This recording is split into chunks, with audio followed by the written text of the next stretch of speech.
कितना टाइम लगाते हैं, जल्दी करिए वरना बस निकल जाएगी और हम वक्त पे मंदिर नहीं पहुंच पाएंगे।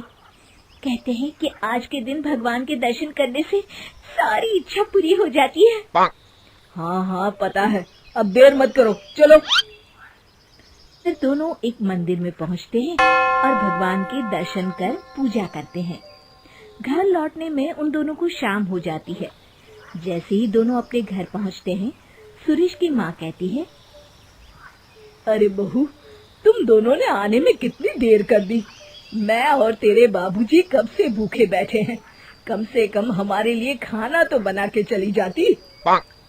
तभी सुरेश की पत्नी कहती है, अरे माँ जी, आपको पता है ना, आज हम जिस मंदिर में गए थे वहाँ बड़ी मुश्किल से भगवान के दर्शन हो पाते हैं। बड़ी दूर दूर से लोग आते हैं और फिर हमें आने में देर हो गई, तो इसमें इतना परेशान होने वाली क्या बात है। आप अपने लिए खाना खुद बना सकती थी। तू तो जानती है बहू, आजकल मेरी तबीयत ठीक नहीं रहती। माँ जी, आपके ये बहाने मैं कई बार सुन चुकी हूँ। अगली बार कोई नया बहाना सोच के रखिएगा। आज तो मैं बहुत थक गई हूँ, मैं चलिए अपने कमरे में सोने। सुरेश भी अपनी पत्नी के पीछे पीछे कमरे में चला जाता है और सुरेश के माता पिता कुछ खाए बिना ही सो जाते हैं। फिर एक दिन सुरेश की माँ अपनी दवाइयों की पर्ची अपनी बहू को देते हुए कहती है, अरे बहू, मेरी दवाइयाँ खत्म हो गई है, जरा बाजार से मंगा दे तो। अरे माँ जी, आप तो हमेशा रुपए खर्च करवाने के बहाने ढूंढती रहती हो। अभी इस महीने राजू की स्कूल की फीस भरनी है, उसके लिए नए जूते खरीदने हैं।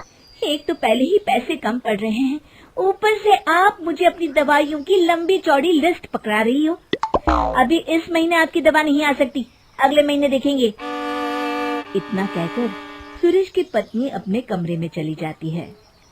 इस तरह हमेशा सुरेश की पत्नी अपनी सास से जरा सी बात पर ताना मार के बात करती और अपनी सास को छोटी मोटी जरूरतों के लिए जानबूझकर तरसा देती। फिर एक दिन, अरे भाग्यवान, कहाँ हो, जल्दी से यहाँ आओ। सुरेश की पत्नी वहाँ आती है। क्या बात है जी, आज तो आप बड़े खुश लग रहे हैं। अरे भाग्यवान, बात ही कुछ ऐसी है, तुम सुनोगी तो खुशी से झूम उठोगी।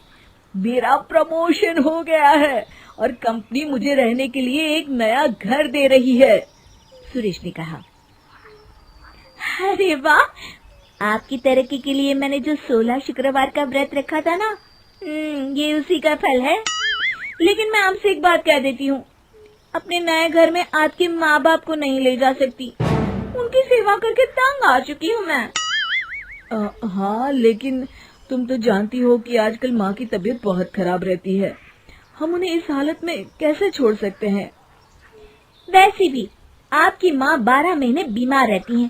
हमारी जिंदगी तो अभी शुरू हुई है, हमें अपने बारे में भी सोचना पड़ेगा ना। एक काम करते हैं, हम उन्हें किसी वृद्धाश्रम में भर्ती करा देते हैं, वहाँ उनका इलाज भी हो जाएगा और दोनों आराम से भी रहेंगे। फिर सुरेश अपनी पत्नी की बात से सहमत हो जाता है और कुछ दिनों के बाद अपने माँ बाप को शहर के एक वृद्धाश्रम में भर्ती करा देता है।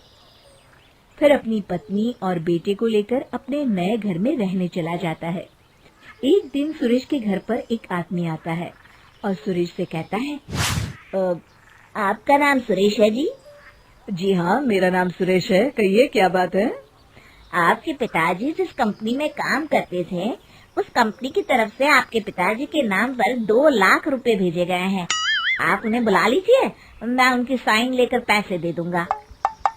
तभी सुरेश की पत्नी भी वहाँ आ जाती है और उस आदमी की बातें सुनकर उसके मन में लालच आ जाता है।